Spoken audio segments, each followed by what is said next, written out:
नमस्कार साथियों, आप लोगों का स्वागत है हमारे YouTube चैनल CGPSC और CG व्यापम पर। दोस्तों, आज के इस टॉपिक में भारत की जो गवर्नर जनरल है उनके बारे में 20 महत्वपूर्ण प्रश्न लेकर आया गया है। तो आप हमारे साथ लास्ट तक बने रहिएगा, इस वीडियो को पूरा अंत तक अवश्य देखिएगा। जितने भी नए दोस्त हमारे इस वीडियो को पहले बार देख रहे होंगे, हमारे चैनल को अवश्य सब्सक्राइब करिएगा, साथ में बेल आइकन को भी प्रेस करिएगा ताकि आप लोगों को इसी प्रकार से जितने भी वीडियो अपलोड हो रहे हैं वो आप लोगों तक है नोटिफिकेशन के माध्यम से पहुंच जाए। अगर आपने दोस्तों भारत जो बंगाल के गवर्नर जनरल है उनके बारे में जो पिछला वीडियो था उसमें आपने नहीं देखा तो आप पिछला वीडियो में जाकर उसको देख सकते हैं। और उसका पीडीएफ है, प्राप्त करने के लिए दोस्तों हमारे टेलीग्राम चैनल का लिंक दिया है डिस्क्रिप्शन बॉक्स में, वहां से जुड़ सकते हैं और उसका टेलीग्राम है वो पीडीएफ है उसको प्राप्त कर सकते हैं। तो चलिए बिना किसी देरी के दोस्तों आज इसका जो नया टॉपिक है भारत के गवर्नर जनरल, उनसे रिलेटेड 20 महत्वपूर्ण प्रश्न है जो लेकर आ गया, जो लगातार व्यापम के द्वारा है वो पूछा गया प्रश्न है। तो ये प्रश्न है दोस्तों, पहला प्रश्न है, निम्नलिखित में से किस गवर्नर जनरल ने भारत में स्थानीय शासन व्यवस्था लागू की थी?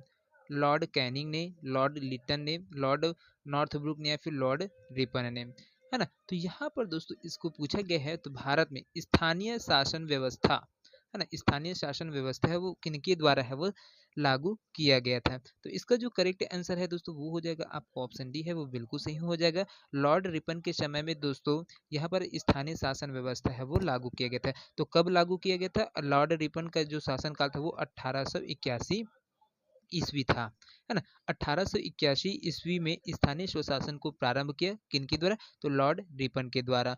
प्रथम नियमित जनगणना की शुरुआत और शिक्षा सुधार हेतु हंटर आयोग का है दोस्तों इनके द्वारा किया गया था, गठन किया गया था। और 1882 में इल्बर्ट बिल और वर्नाकुलर प्रेस एक्ट है वो रद्द कर दिया गया था इनके द्वारा। तो किसके द्वारा?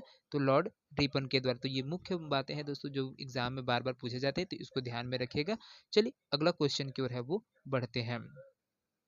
अगला प्रश्न है दोस्तों यहाँ पर, दूसरा प्रश्न बोलता है, किस गवर्नर जनरल ने व्यपगत का सिद्धांत नामक नीति तैयार की गई? तो यहाँ पर व्यपगत है दोस्तों, इसका जो मुख्य चीज है वो डॉक्ट्रिन ऑफ लैप्स होता है ना, डॉक्ट्रिन ऑफ लैप्स जिसको हम हड़प नीति के नाम से है वो जानते हैं। ये व्यपगत का सिद्धांत मतलब हड़प नीति का सिद्धांत है उनके आधार पर है जानते हैं। तो हड़प नीति का सिद्धांत है दोस्तों किसने तैयार किया था? लॉर्ड डलहौजी ने, लॉर्ड कॉर्नवालिस ने या फिर लॉर्ड रिपन या फिर लॉर्ड हेस्टिंग्स ने। तो यहाँ पर इसका जो करेक्ट आंसर हो जाएगा दोस्तों वो हो जाएगा आपका ऑप्शन ए है वो बिल्कुल सही हो जाएगा दोस्तों। जो लॉर्ड डलहौजी है ना, उनके द्वारा 1948 में 1848 से 56 में साम्राज्यवादी गवर्नर जनरल जिसने रियासतों को विलय करने के लिए दोस्तों नीति अपनाया गया था, है ना। यहाँ पर 1800 है, 1900 बोल दिया, 1848 में, है ना, साम्राज्यवादी गवर्नर जनरल था जिसने क्या कहते रियासतों को विलय करने के लिए नीति बनाया, जिसको है दोस्तों हड़प नीति के नाम से है उसको जाना गया। और जो हड़प नीति है उसके द्वारा दोस्तों जो पहला राज्य था वो सतारा था। कौन सा? सतारा। ये सतारा है उसको क्या है इन्होंने हड़प नीति के द्वारा है दोस्तों सबसे पहले है इसको है वो अपने राज्य में अपने नीति के तहत है वो उसको विलय कर लिया। साथ में इसके बाद संबलपुर, जैतपुर, बालाघाट, बघाट, बरार और झांसी ये सभी रियासतों को दोस्तों उनके बाद है वो उन्होंने विलय कर लिया था। तो किसने? तो लॉर्ड डलहौजी ने। चलिए अगला प्रश्न की ओर है वो बढ़ते हैं। अगला प्रश्न है दोस्तों यहाँ पर, तीसरा प्रश्न है, भारत के किस गवर्नर जनरल ने भारतीय पिब्री काउंसिल के गठन का सुझाव है दिया था? तो यहाँ पर पिब्री काउंसिल है दोस्तों इंडियन प्रिवी काउंसिल है, उसका गठन किनके द्वारा है किया गया था और सुझाव है वो किनके द्वारा दिया गया था? लॉर्ड चेम्सफोर्ड के द्वारा, लॉर्ड हार्डिंग के द्वारा, लॉर्ड लिटन या फिर लॉर्ड मिंटो के द्वारा। तो यहाँ पर दोस्तों इसका जो करेक्ट आंसर हो जाएगा दोस्तों वो हो जाएगा आपका ऑप्शन सी है वो बिल्कुल सही हो जाएगा दोस्तों। लॉर्ड लिटन है ना, लॉर्ड लिटन के द्वारा है क्या है जो इंडियन प्राइवी काउंसिल है उसका गठन का है वो सुझाव है वो दिया गया था। चलिए अगला प्रश्न की ओर है वो बढ़ते हैं। अगला प्रश्न है, चौथा नंबर का क्वेश्चन है, यहाँ पर देखिए, लैप्स के कुख्यात सिद्धांत की योजना भारत के निम्नलिखित में से किस गवर्नर द्वारा है वो लाई गई थी? Lord Auckland, Lord William Bentinck, Lord Dalhousie या फिर लॉर्ड हेस्टिंग्स के द्वारा। तो यहाँ पर दोस्तों तो इसका जो आंसर है वो कौन सा हो जाएगा? आपका ऑप्शन सी है वो बिल्कुल सही हो जाएगा दोस्तों। जो लैप्स का जो कुख्यात सिद्धांत है, लैप्स मतलब है डॉक्ट्रिन ऑफ, है ना, डॉक्ट्रिन ऑफ लैप्स है ना, ये इसका पूरा नाम है। तो ये क्या सिद्धांत है जिसको हम है हड़प नीति के नाम से है जो दोस्तों हड़प नीति के नाम से है वो जानते हैं। तो एक किनके द्वारा लाया गया था, तो ये लॉर्ड डलहौजी के द्वारा है वो लाया गया था। इसके आधार पर पंजाब, सिक्किम और बर्मा जितने भी राज्य थे है ना, जिसको हड़प ब्रिटिश राज्य में है वो अधिग्रहित कर लिया गया था, जिसमें पहला राज्य था पंजाब था, दूसरा सिक्किम और तीसरा है बर्मा, है ना। ये इसको ब्रिटिश साम्राज्य में है विलय कर लिया गया था। चलिए अगला प्रश्न की ओर है वो बढ़ते हैं। अगला प्रश्न है यहाँ पर, वुड डिस्पैच क्या था और यह कब लागू हुआ था। वुड डिस्पैच क्या था दोस्तों, शिक्षा योजना 1854 ईस्वी, रेल विस्तार योजना 1857 ईस्वी, भूमि बंदोबस्त योजना 1892 ईस्वी, या फिर ब्रिटिश रिकॉर्ड लेखा 1901 ईस्वी। तो यहाँ पर जो वुड डिस्पैच है दोस्तों ये क्या चीज है, तो वुड डिस्पैच है दोस्तों आपका यहाँ पर क्या है, वुड डिस्पैच है ये दोस्तों, ये चार्ल्स वुड के द्वारा है वो लाया गया था, है ना। चार्ल्स वुड के द्वारा है ये लाया गया था। और यह दोस्तों इसमें जो चार्ल्स वुड है इनके द्वारा है दोस्तों ये लाया वुड डिस्पैच लाया गया। तो इसमें कितने 100 अनुच्छेद है वो इसमें डाला गया, है ना। जो 100 अनुच्छेद है उसको रखा गया था, और ये एक पत्र था, है ना, जिसमें 100 अनुच्छेद के बारे में है उनका वर्णन किया गया था। और इसको क्या है, शिक्षक योजना संबंध के लिए दोस्तों, है ना, शिक्षा योजना से संबंध के लिए है इसको लाया गया था। और इसमें सिफारिशें है वो किया गया था, जिसमें क्या कर इसी चीज को है वो भारत में दोस्तों भारतीय शिक्षा का मैग्ना कार्टा के नाम से है वो जाना जाता है। क्या है, भारतीय शिक्षा का मैग्ना कार्टा के नाम से है वो जाना जाता है। किसको, जो वो डिस्पैच नीति है उसको। तो ये कब लाया गया था दोस्तों, तो ये लाया गया था, शिक्षा योजना है वो 1854 ईस्वी में है वो लाया गया था। तो किसके द्वारा लाया गया था, चार्ल्स चार्ल्स वुड द्वारा है वो लाया गया था। तो इसका जो पत्र था उसमें 100 क्या थे, अनुच्छेद थे। तो ये पॉइंट को दोस्तों याद रखिएगा, और इसको भारत का जो शिक्षण है ना, उसके लिए भारतीय शिक्षा का मैग्ना कार्टा के नाम से वो जाना जाता है। तो ये पॉइंट है बहुत ही इंपॉर्टेंट है, इसको याद रखिएगा। चलिए अगला प्रश्न की ओर है वो बढ़ते हैं।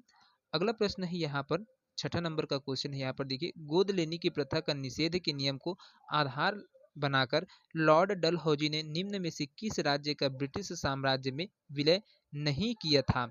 संबलपुर का, पंजाब का, सतारा का, या फिर नागपुर का। तो यहाँ पर कौन सा जो राज्य है दोस्तों, जो है आपको गोद लेने की प्रथा के आधार पर है दोस्तों, है ना, यहाँ पर जो ब्रिटिश साम्राज्य में विलय नहीं किया गया था, तो उसमें आ जाएगा। तो इसका जो करेक्ट आंसर हो जाएगा दोस्तों, वो हो जाएगा आपका ऑप्शन बी है वो बिल्कुल से हो जाएगा दोस्तों, जो पंजाब राज्य है इसमें, है ना, जो गोद प्रथा निषेध अधिनियम है उसके आधार पर संबलपुर, सतारा को, जैतपुर, उदयपुर और झांसी को है दोस्तों वो अधिकृत किया गया था, लेकिन पंजाब को है वो नहीं किया गया था। 1849 में दोस्तों पंजाब, और 1856 में अवध का विलय गोद लेने की प्रथा का निषेध नियम के आधार पर है वो नहीं किया गया था दोस्तों। तो है ना, तो इसको ध्यान में रखिएगा कब है, तो 1849 में, है ना, ये चीज है वो किया गया था, जिसके तहत है दोस्तों यहाँ पर पंजाब और अवध राज्य है उसको विलय है वो नहीं किया गया था। लेकिन यहाँ पर संबलपुर, सतारम, जैतपुर, उदयपुर और झांसी इसको है वो अधिग्रहित है वो अधिग्रहण कर लिया था। किसने, तो डलहौजी की हड़प नीति के तहत।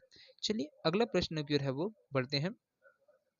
अगला प्रश्न है यहाँ पर देखिए, 1905 में इनमें से किस गवर्नर जनरल ने हड़प के सिद्धांत की नीति प्रारंभ की। Warren Hastings, Lord Cornwallis, Lord Wellesley, फिर लॉर्ड डलहौजी। तो यहाँ पर दोस्तों इसका जो करेक्ट आंसर हो जाएगा वो हो जाएगा आपको ऑप्शन डी है वो बिल्कुल सही हो जाएगा दोस्तों। हड़प ने जो डलहौजी है दोस्तों उनके द्वारा है आपका जो साम्राज्यवादी विस्तार का सिद्धांत है वो जीवंत रूप से है वो दिया गया था। इसको हम हड़प नीति के नाम से है वो जानते हैं। इस चीज को है व्यपगत का सिद्धांत भी है वो बोला जाता है, और इंग्लिश में इसको डॉक्ट्राइन ऑफ लैप्स के नाम से है विभिन्न नाम से है वो जाना जाता है। और इसी के आधार पर है दोस्तों आपका जो सिक्किम, बर्मा जितने भी है ना राज्य है उनको है वो ब्रिटिश साम्राज्य में है वो मिला लिया गया था। जहाँ पर है जो उनके वंशज है नहीं होते, राजाओं के पुत्र नहीं हुआ करते थे, तो उनको है वो क्या कहते हड़प लेते थे, है ना। तो ये चीज है वो चल रहा था। चलिए अगला प्रश्न के है वो बढ़ते हैं। अगला प्रश्न है दोस्तों यहाँ पर देखिए, स्वतंत्र भारत के प्रथम गवर्नर जनरल कौन थे, है ना। स्वतंत्र भारत के प्रथम गवर्नर जनरल कौन थे। लॉर्ड वेवेल, लॉर्ड माउंटबेटन, सी राजगोपालाचारी या फिर राजेंद्र प्रसाद। तो यहाँ पर दोस्तों इसका जो करेक्ट आंसर हो जाएगा दोस्तों वो हो जाएगा आपका ऑप्शन बी है वो बिल्कुल सही हो जाएगा दोस्तों। जो स्वतंत्र भारत के प्रथम गवर्नर जनरल दोस्तों लॉर्ड माउंटबेटन जी थे, है ना। स्वतंत्र भारत है तो भारत स्वतंत्र कब हुआ? 1947 में हुआ था, है ना। 1947 में हुआ था, तो इसी टाइम जैसे स्वतंत्र 15 अगस्त 1947 को है भारत है वो आज़ाद हुआ था। उसके बाद है जो भारत का जो प्रथम गवर्नर जनरल था वो लॉर्ड माउंटबेटन थे।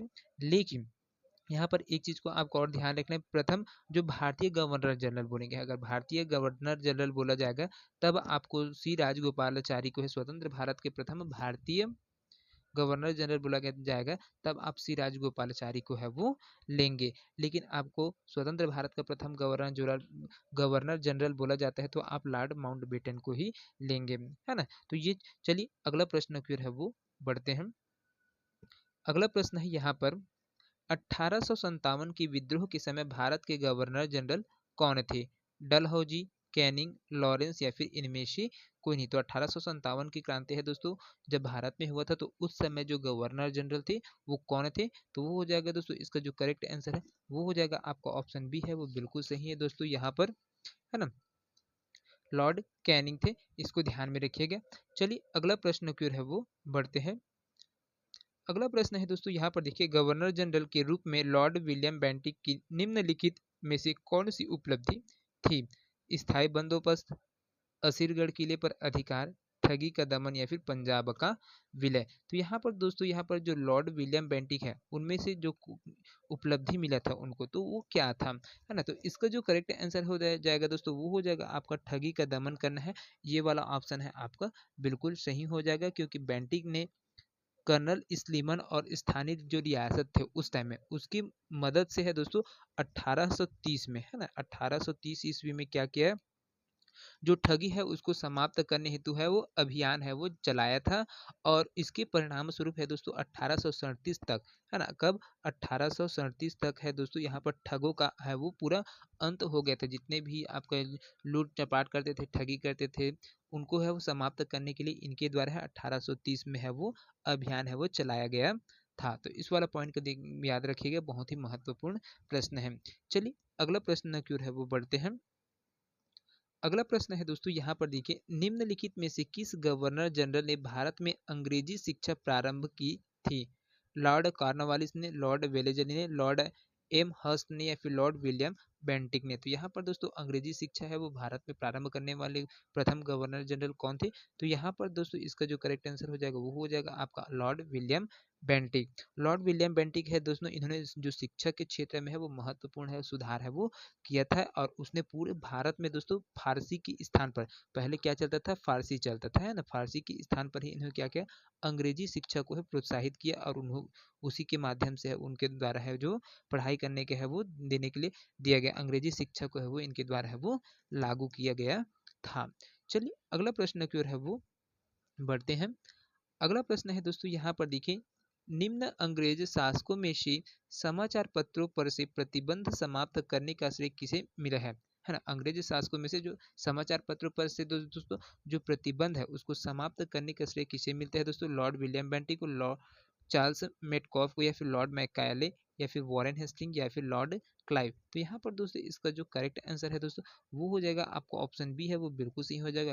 लॉर्ड मेटकॉफ है, इनके द्वारा है जो जो समाचार पत्र है उसमें प्रतिबंध है उसको समाप्त किया गया था, है ना। और चार्ल्स मेटकाफ जो है वो भारतीय प्रेस के मुक्तिदाता के रूप में है इसको जाना जाता है। उनके सम्मान में दोस्तों कलकत्ता में मेटकॉफ हॉल है वो बनाया गया था, है ना। कलकत्ता में मेटकॉफ है वो बनाया गया था किनके रूप में? तो जो चार्ल्स मेटकॉफ है उनके सम्मान में, क्योंकि इन्हीं के द्वारा दोस्तों इसको भारतीय प्रेस के मुक्तिदाता के रूप में है वो जाना जाता है।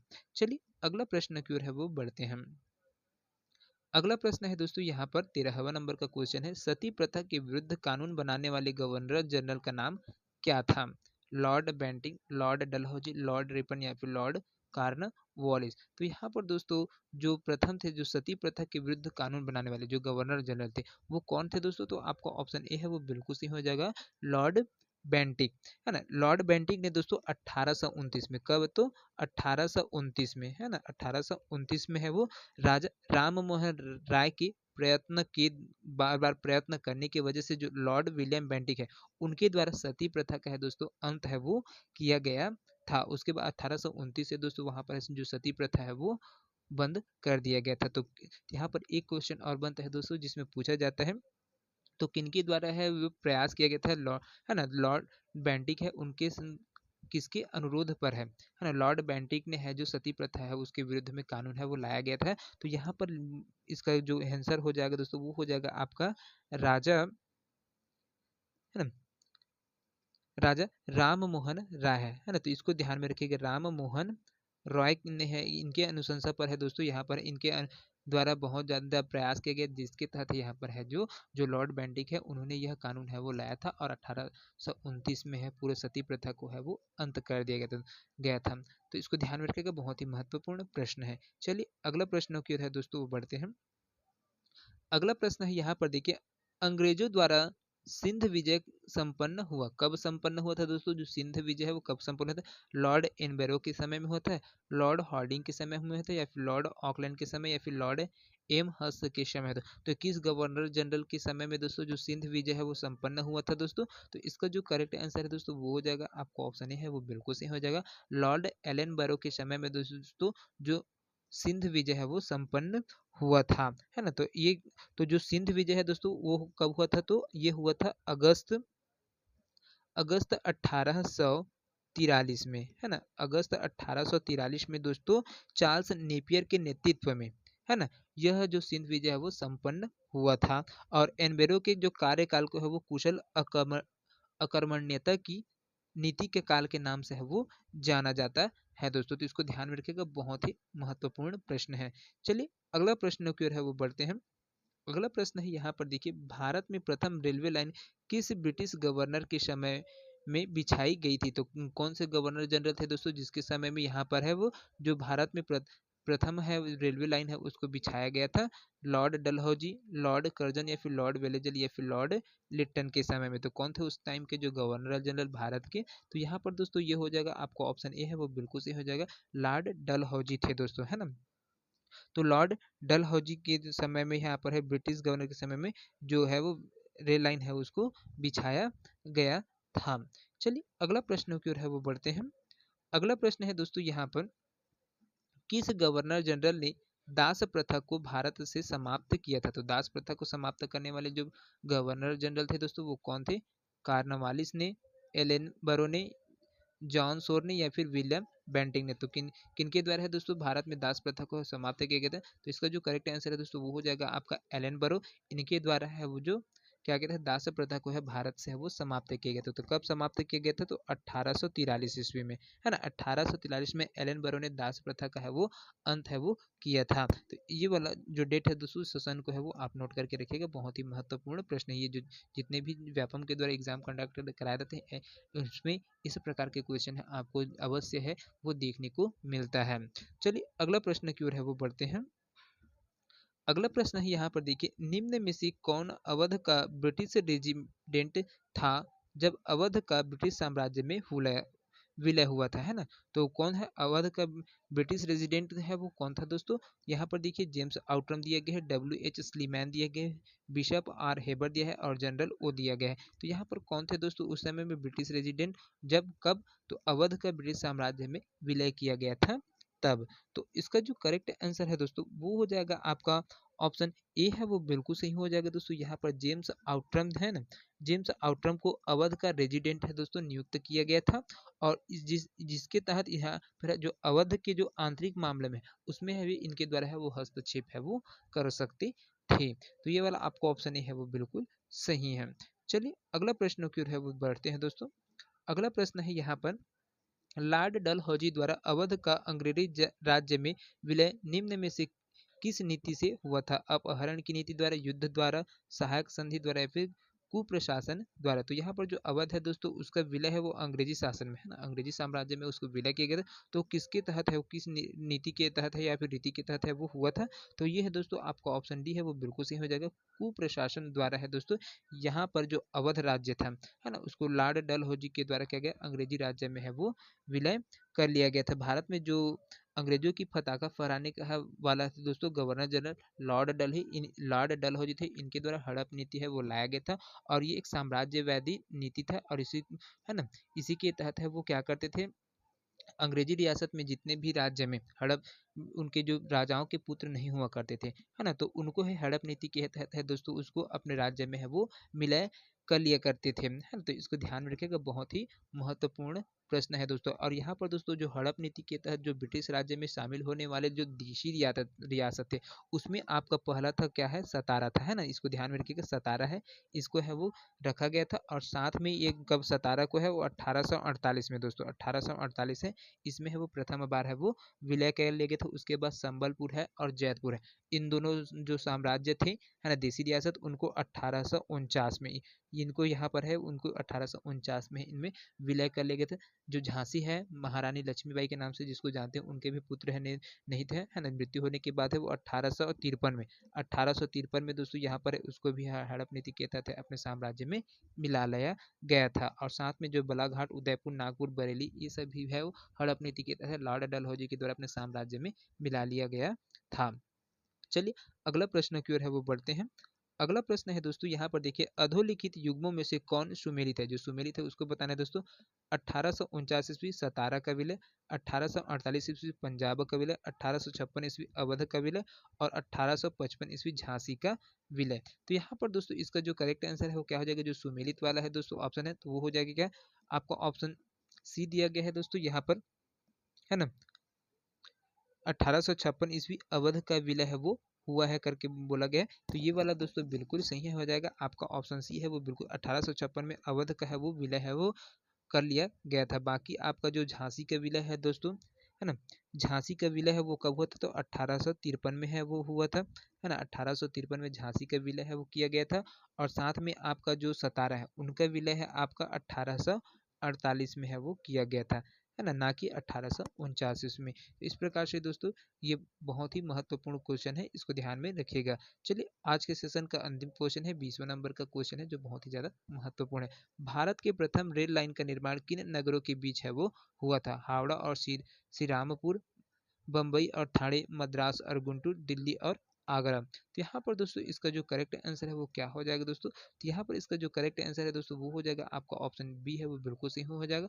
बम्बई और ठाणे के बीच में है दोस्तों भारत में प्रथम लाइन है उसका निर्माण किया गया और उन्हीं में है दोनों नगरों के बीच में इसको चलाया गया था। तो जो आपका दोस्तों जो लॉर्ड डलहौजी द्वारा है दोस्तों इसको है जो 16 अप्रैल है ना, 16 अप्रैल 1853 में दोस्तों 1853 में, है ना, मुंबई से ठाणे के मध्य प्रथम बार है वो भारत में रेल लाइन है वो चलाया गया था। तो उस समय के जो गवर्नर जनरल थे वो लॉर्ड डलहौजी थे, तो इसको भी ध्यान में रखिएगा, बहुत ही महत्वपूर्ण प्रश्न है। तो दोस्तों ये 20 प्रश्न आप लोगों को कैसे लगे कमेंट करके अवश्य बताइएगा।